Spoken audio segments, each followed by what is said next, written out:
I don't know what I did there. Good morning, everyone. Let me come to this side first. Hello? Are you awake? Who just came in with a bus? I saw a bus stop outside 10 minutes ago or so. Anyone? All right, let me come to this side. Good morning, everyone. How many of you have been here yesterday? Okay. Who only arrived today? All right.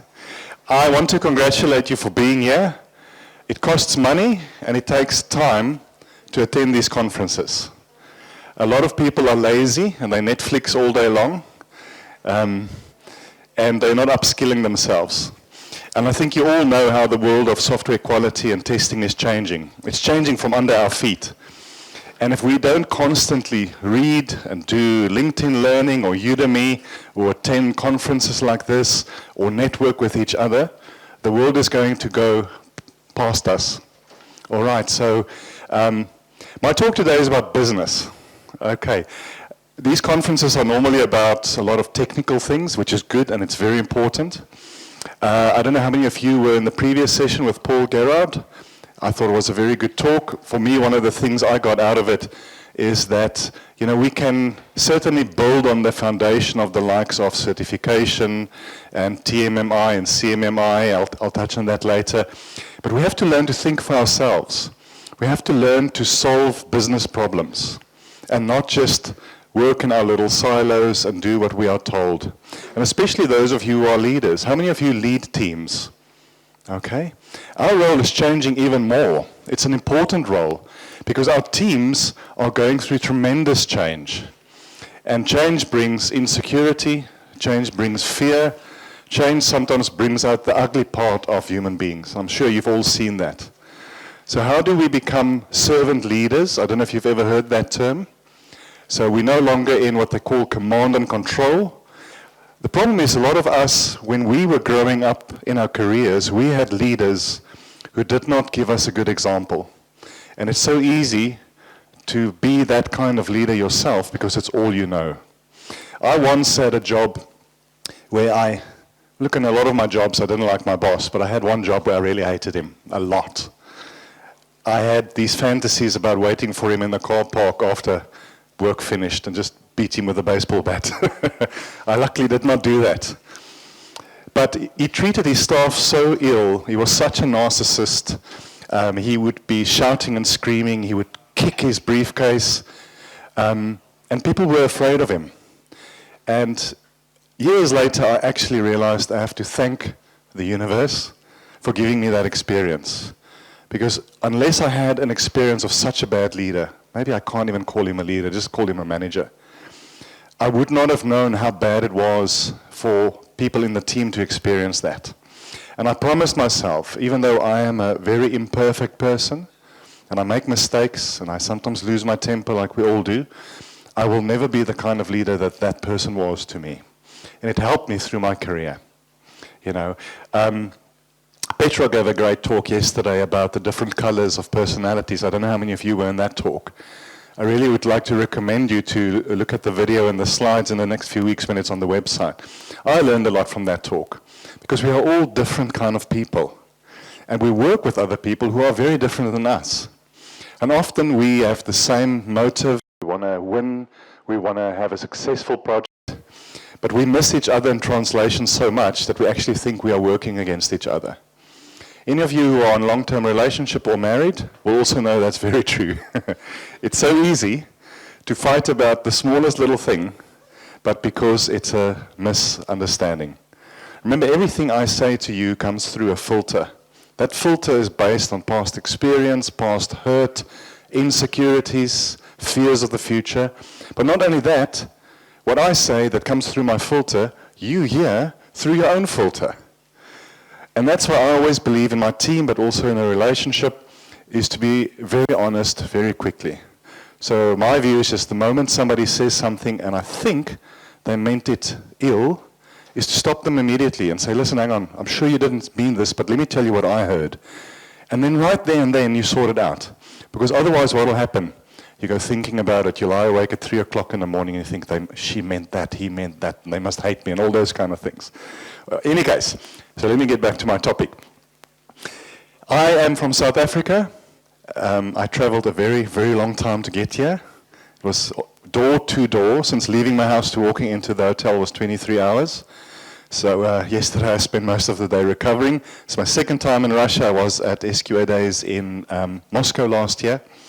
I went from 36 degrees Celsius in Johannesburg in November to -6 in Moscow, which they say is still not very cold there. You will know. But it was a big change, but I loved it. But this is a beautiful city as well. How many of you are from outside of Russia, other countries? Quite a few. How many of you travel more than 6 hours to get here? Okay, where are you from? Where's that? Far north. Okay. Who travels more than 12 hours to get here? More than 12 hours. Anyone? Also? So you come by donkey cart? No, I'm just joking. I'm just joking. All right, so again, I want to congratulate you for being here. Now, today's talk is an hour and a half. I normally do a half-day workshop on this topic, so even though it feels like, phew, it's a long time, I'm going to have to rush through a few things. You will most likely hear topics or ideas today that you have not heard before. Or these might be things that you say, I've heard about it, I think I know what it is, but I really want to encourage you, and these slides are available on the website, take some of the concepts that I'm talking about, like supply and demand and capacity management and vendor contracts and those kind of things, and educate yourself, because these are things that you will be exposed to in your career more and more. Okay, so let me get going. So what I'll do is I'll speak for 40 minutes, we'll have a 10-minute break, and then 40 more minutes. I made a mistake in Riga. I was in Riga in March, where halfway through the talk, I said to people, do you want to take a break? And people said no. I said, okay, well, let's keep on going. The problem is, and it's also the last session of the day, so people are tired. About 20 minutes before the end of my talk, I could see in people's eyes, the lights are on, but no one is home. Because we all struggle. We all have short attention spans, and you know why? Because of our mobile devices. You know, they say you look at your phone 1,400 times a day, the average person. Okay, so short attention spans. So now you're sitting here for 40 minutes or an hour and a half, so just stick with me. Don't be afraid or concerned about topics you might hear that you don't know about. We are here to learn. So just a little bit about myself. I worked in a sales and a business development role for about 20 years now. 10 of that, well 12 now, was in software testing, software quality assurance. I worked for the likes of SQS, for Accenture, but in roles where I worked for a vendor or a provider and we were seeing clients and trying to fix their problems.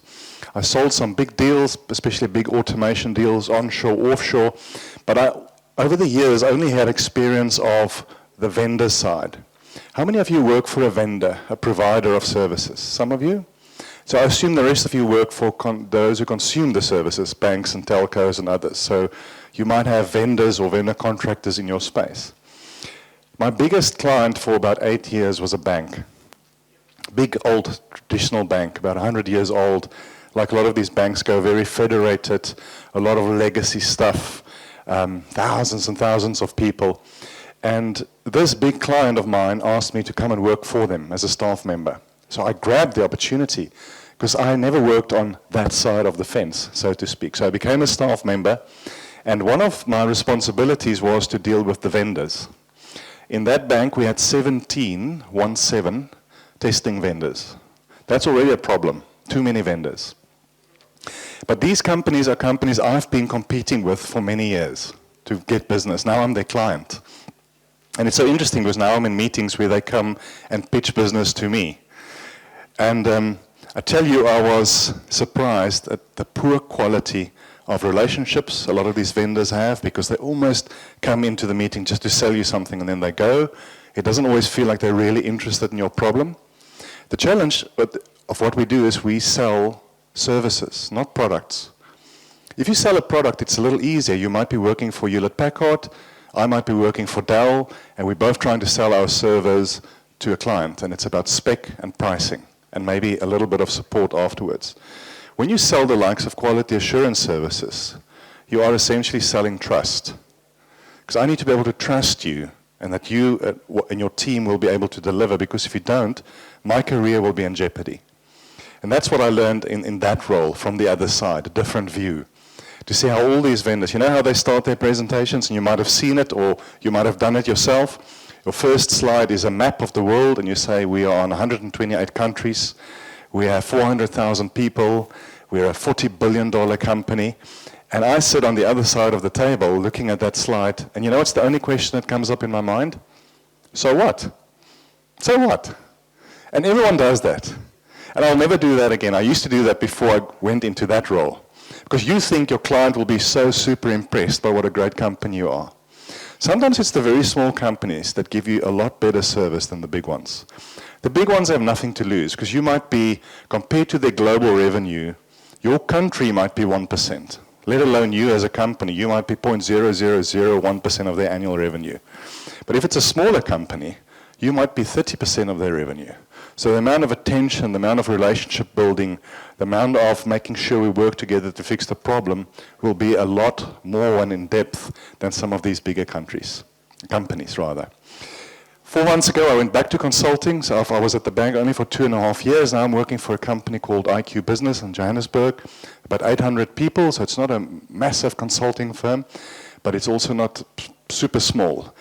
But now for the first time after working for the bank, I'm seeing clients again. And I tell you, the way I'm approaching it is a lot different.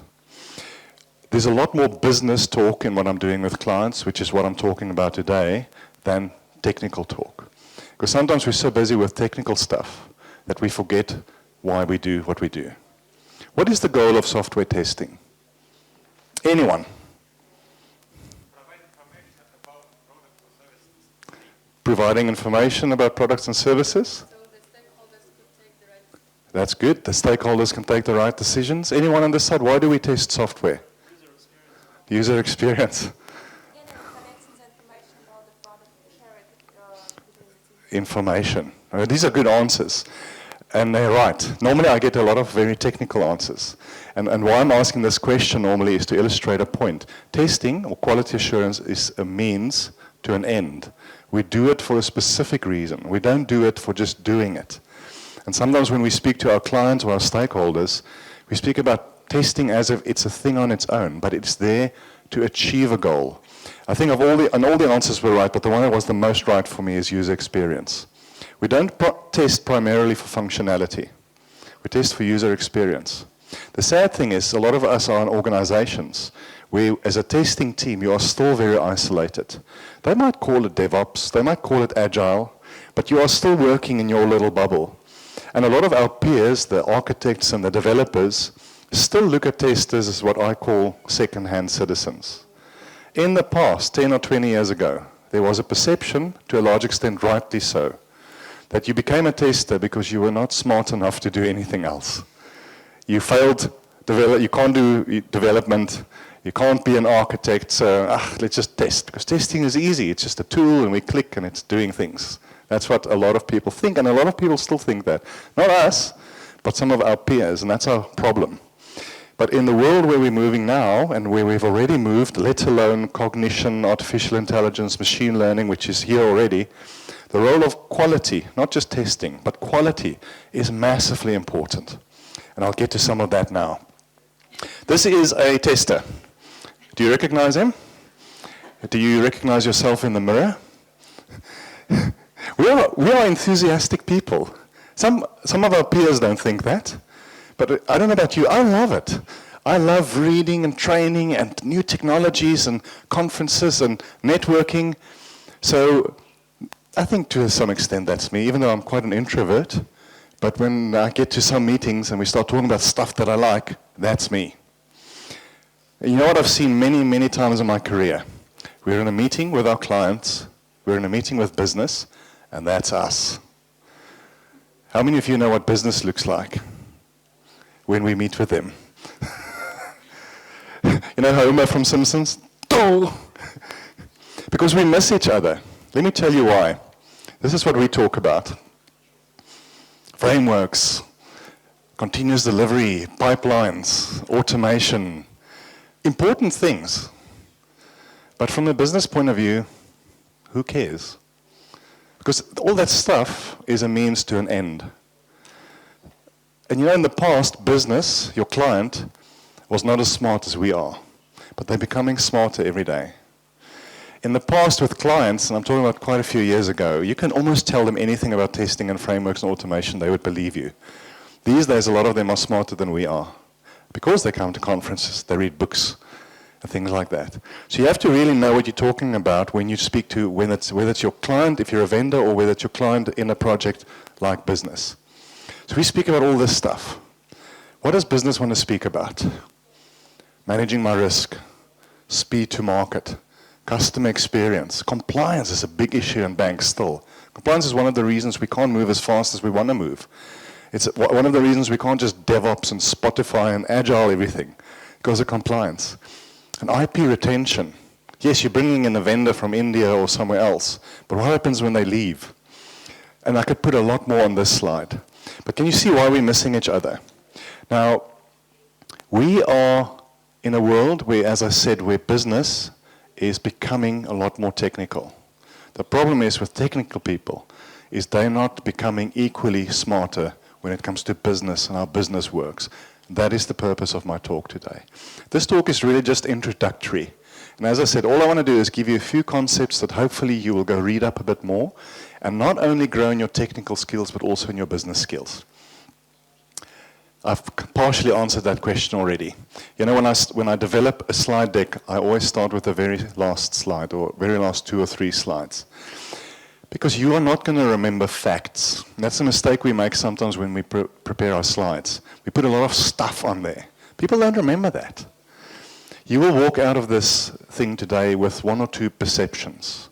1 or 2, either that guy is really shit, I don't want to go to his talk again, hopefully that's not the case, but you're entitled to your opinion.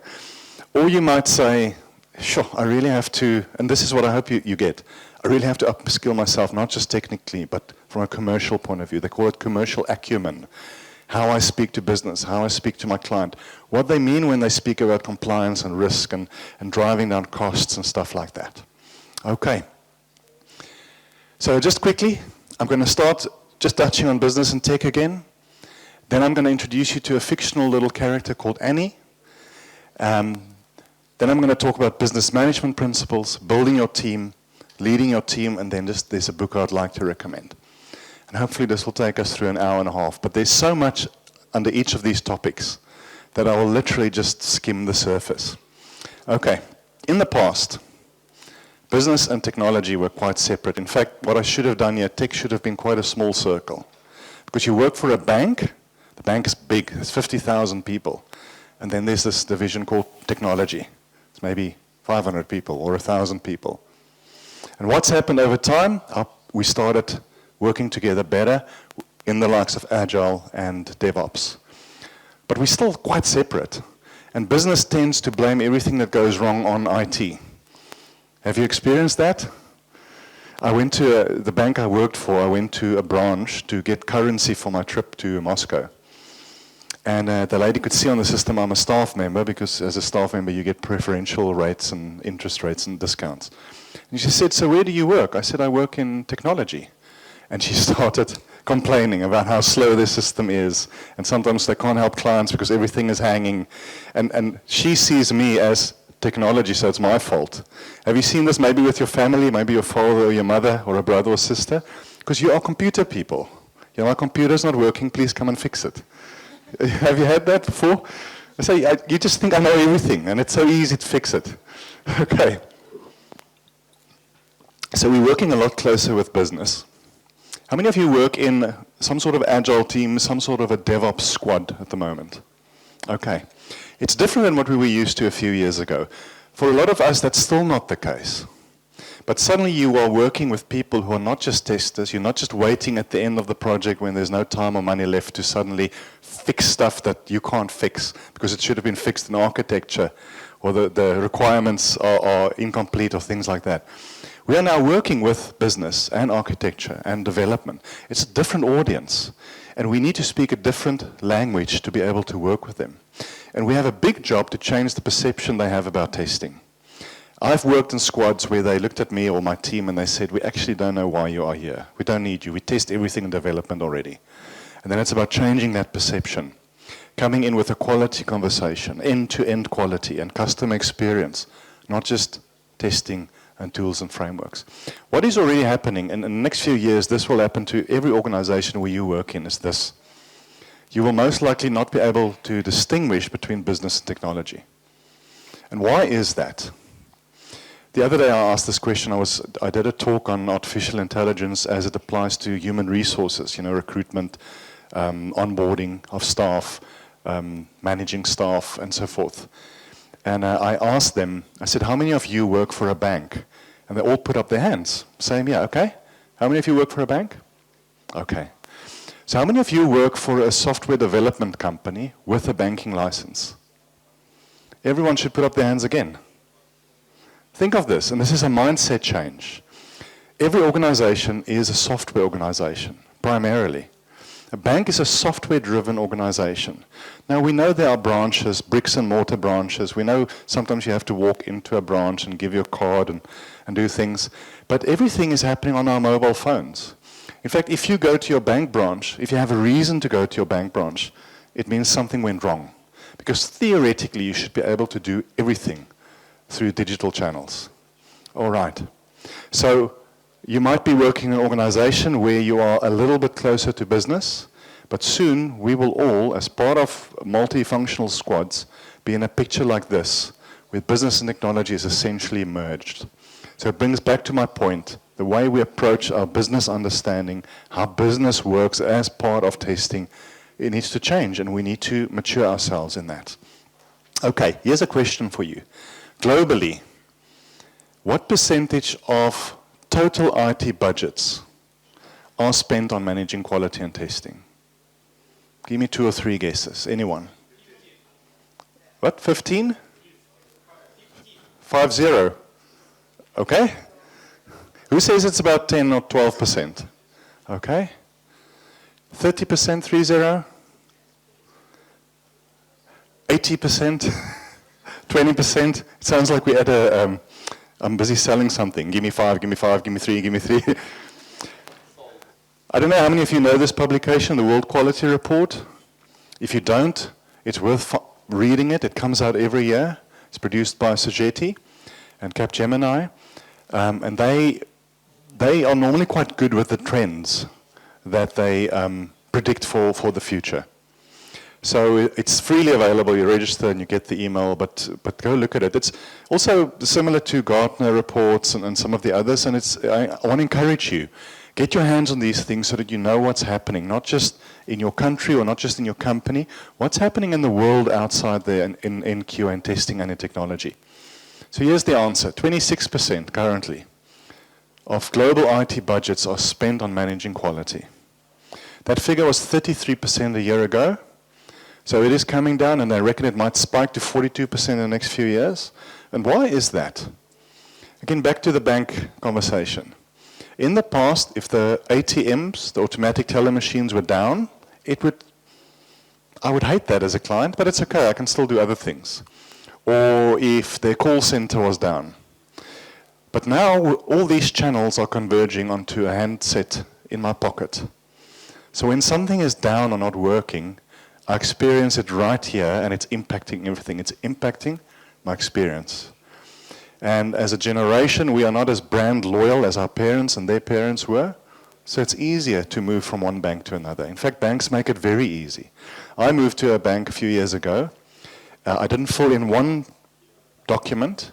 I filled in some detail on the website screen. And they literally moved all my debit orders like that. It was easy. Within a day, in fact, it took a few minutes most likely. I moved all my banking from one bank to the other. So don't think because it's like my father, he's been with a bank for 55, 60 years. He will never move, and that's okay. Also, I don't think he ever does any banking on his cell phone. He still likes to go to the branch. He wants to meet somebody and talk to them. The younger generation is not like that. So we need to manage quality. Think of security leaks. Think of data protection, which is legislated, GDPR and the rest. Think of Facebook's reputation with the whole Cambridge Analytica thing. I'm definitely more careful what I do on Facebook. I don't know about you after that. And again, not just testing, managing quality, end-to-end quality, which is what we are doing. 26%. So a lot of money is being spent. Think of how many billions of dollars or euros that is. Think if you are working for a bank, you might know what their annual IT budget is. Take about a third of that, and that's what they're spending. Now, they can be spending so much money because it's inefficient and it's not working and there's a lot of duplication and they have the wrong skills and they don't have the right tools. That's a reason why we are potentially spending a lot of money. So as part of this business conversation is and I'll get to that, how do we look at our team from an upskilling point of view, from a lean principles point of view, from avoiding rework, from a reusing test artifacts. We need to work smarter with the money that we have. We live in a brand new world. I've already touched on this, and I want to encourage you. Technical skills. You have to increase your technical skills. I don't know if I should ask this publicly. Let's see if you're brave. How many of you are manual testers? Okay. A lot of people, about 2/3 of testers globally are still doing manual testers. Now, there can be two reasons for it. It can be that your skills are not developed enough and you should get off your bum and start learning. Or it could also be that you're working in a project or a company where no matter how skilled you are and how technical you are, the way they're working is through manual processes. There's a lot of manual testing, and I'm not saying it's the end of the world and you're going to lose your job and doomsday thing like that. But we can no longer afford to do anything manually and repetitively and slowly anymore. We have to automate. So on the one hand, I want to encourage you, find ways of increasing your technical skills. But what my talk's about today is this, the second part of it, is you have to increase your business skills. Remember that picture of the two circles? Business and technology converging. Now, what I want to do in the rest of the talk, I've got about 10, 12 minutes left for the break. And then I want to get into the detail. But let's see how far we go. Look at this picture. It's essentially, it shows career progression. And this is just, it's a generalization. It's maybe not exactly true for everyone. And this can be true for developers or BAs or even somebody who is a plumber or something like that. We normally start off in a solely technical role. We don't really have management responsibilities. And as we grow in our career, our management responsibilities become more. Or our technical responsibilities. So there's two ways. You grow in your career and then you need to get to a split, where you either become a technical specialist or you grow in management. And both are equally relevant. I have a friend in the United States. He's very good at what he does, and he was promoted all the way through the ranks. And then he said to me one day, he said, all I'm doing is just managing people, and managing people's nonsense, and incentivizing people, and looking at salary structures, and firing people. And so I'm not actually doing any more development. And he asked to get his salary reduced and to be demoted, to get back to the stuff that he loves doing. Now, some of you might have experienced this in your career already. Because if you get to this place, you don't do anything technology or testing anymore. All you do is you're managing people, and you're managing people's stuff, and you're managing politics in your organization. So my question for you is, where are you on this scale? Some of you, and this is not about seniority, because you could be in testing for 10 or 15 years, and you could still be here. And it could be the result of where you work, or it could be that it's your choice. You don't want to deal with all the management stuff, you want to do technical stuff. That's a legitimate decision. Some of you might have ambition to become the head of a testing organization, head of QA in a bank or something like that. So through your career, you'll progress this way. But just what I want to tell you, because I've, to a large extent, been here for the last few years, is it's not as rosy as you think. Because you think, yes, it's a bigger salary, and I've got special parking, and my title is exec of so-and-so, and all those kind of things.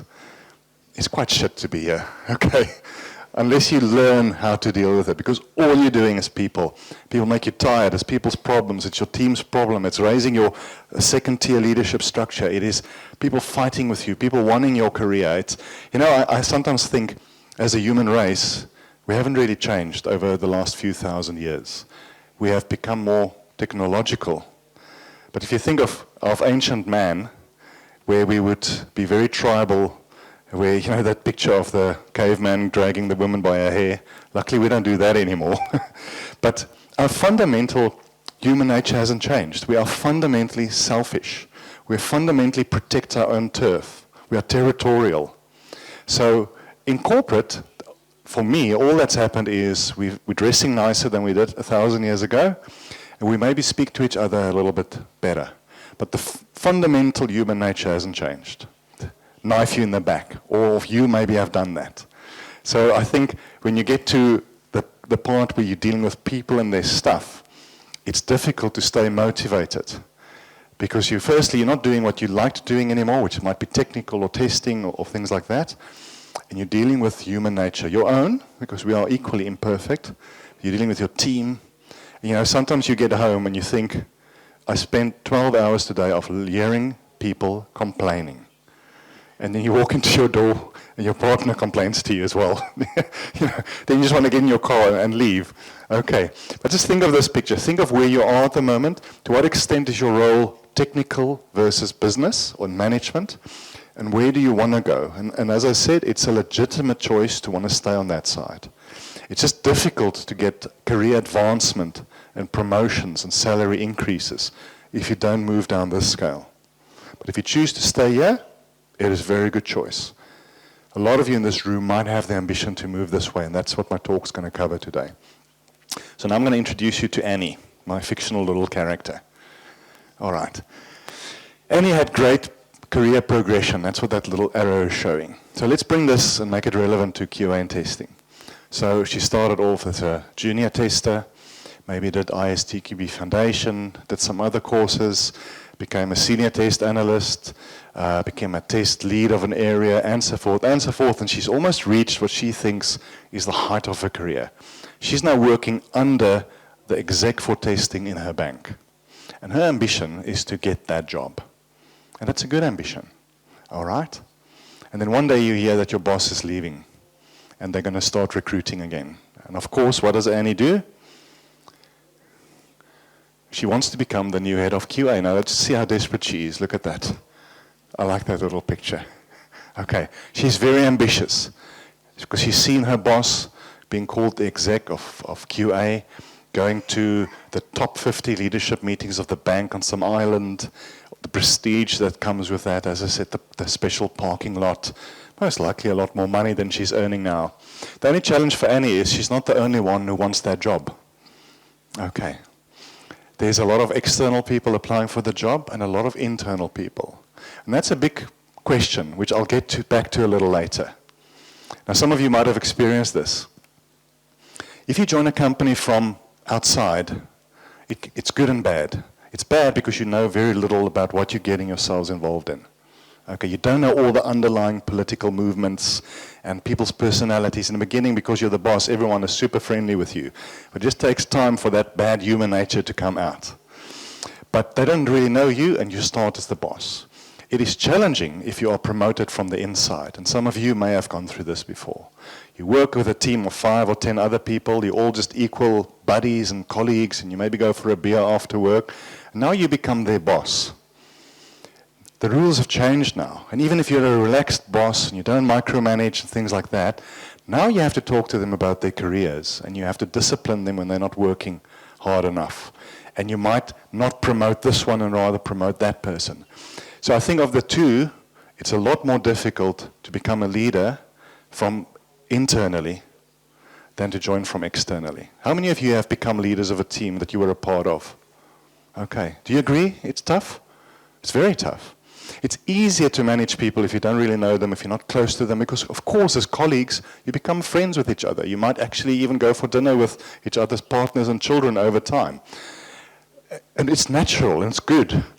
But now you have to do the tough job and make the tough decisions for that person's career and their life. Because you know theoretically, everyone in your team, there's a family or a loved one or children behind just that face and that line on the payroll.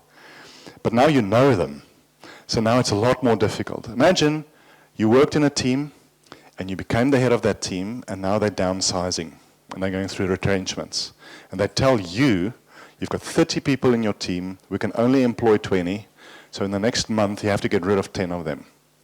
It's easier when you don't know them well. So think of that. Okay, now you all look very depressed right now, don't worry about it.